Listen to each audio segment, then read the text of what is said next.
ছুটিতে থাকার পর অদ্যাবধি কর্মস্থলে যোগদান করেননি। পরবর্তীতে বিগত ২০ তারিখে ব্যাংকের মানব সম্পদ শাখা থেকে উপস্থিত করার নির্দেশনা দেওয়া এবং বিভিন্ন উপায়ে যোগাযোগের চেষ্টা সত্ত্বেও অদ্যাবধি কর্মস্থলে যোগদান করেননি। এই ব্যাংক সাথে কোনরূপ যোগাযোগ করেননি। এখানে উপস্থিত এবং উল্লেখিত সৃজন জাল মানি রিসিট ছাড়াও নানাবিধ আর্থিক কেলেঙ্কারির সাথে সাবেক ম্যানেজার শহীদুল ইসলাম সম্পৃক্ততা রয়েছে মর্মে তাহাদের কাছে প্রতীয়মান হয়েছে বলে এজাহারে উল্লেখ করেন। শাহজালাল ইসলামী ব্যাংক শাখার first security officer Abdul Rakib Talukdar তিনি দেশ ত্যাগ না করতে না পারেন এই মর্মে আইনানুগ ব্যবস্থা গ্রহণের দাবি জানিয়েছেন এজাহারে। প্রিয় সাংবাদিক ভাই বোনেরা, শাহজালাল ইসলামিক ব্যাংক জয়পাড়া শাখার বর্তমান ম্যানেজার মিজানুর রহমান সহযোগিতা করছেন না।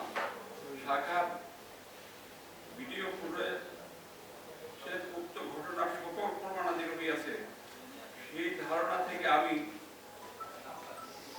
বিগত 18 তারিখে ব্যাংক থেকে 3/25 হইতে 6/2/25 পর্যন্ত তারিখে ভিডিও ফুটেজ সরবরাহ সংরক্ষণের জন্য আবেদন করি। বর্তমান manager Mizanur Rahman CCTV video footage আমাকে সরবরাহ করবেন না মর্মে জানান। এই আমার সন্দেহ হচ্ছে বর্তমান ম্যানেজার ব্যাংকের আরো কোনো কর্মকর্তা আমার সাথে ঘটে যাওয়া জালিয়াতির সাথে জড়িত থাকতে পারে। বাংলাদেশ ব্যাংকের সার্কুলার অনুযায়ী বেসরকারি তফসিলভুক্ত ব্যাংক সমূহের টাকা যদি ম্যানেজার কৃতক আত্মসাৎ করেন তাহা দায়ভার ব্যাংক কর্তৃপক্ষ বহন করিবে এবং শাহজালাল ইসলামী ব্যাংক আমাকে কোনো সহযোগিতা করছেন না। পরিশেষে শাহজালাল ইসলামী ব্যাংক জয়পাড়া শাখার সাবেক ম্যানেজার শহীদুল ইসলাম অনৈতিক জালিয়াতি কারণে আমরা আর্থিকভাবে ভীষণ ক্ষতিগ্রস্ত।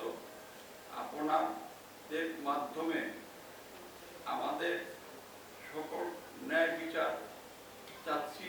শাহজালাল ইসলামী ব্যাংক জয়পাড়া শাখা আমাদের FTBDR কৃতক জমা প্রায় 3 লক্ষ টাকা আমরা ফেরত পাবো বলে প্রত্যাশা করছি এবং ব্যাংক কোম্পানির আইনে 3 কোটি ব্যাংক কোম্পানি আইন স্পষ্ট বলা আছে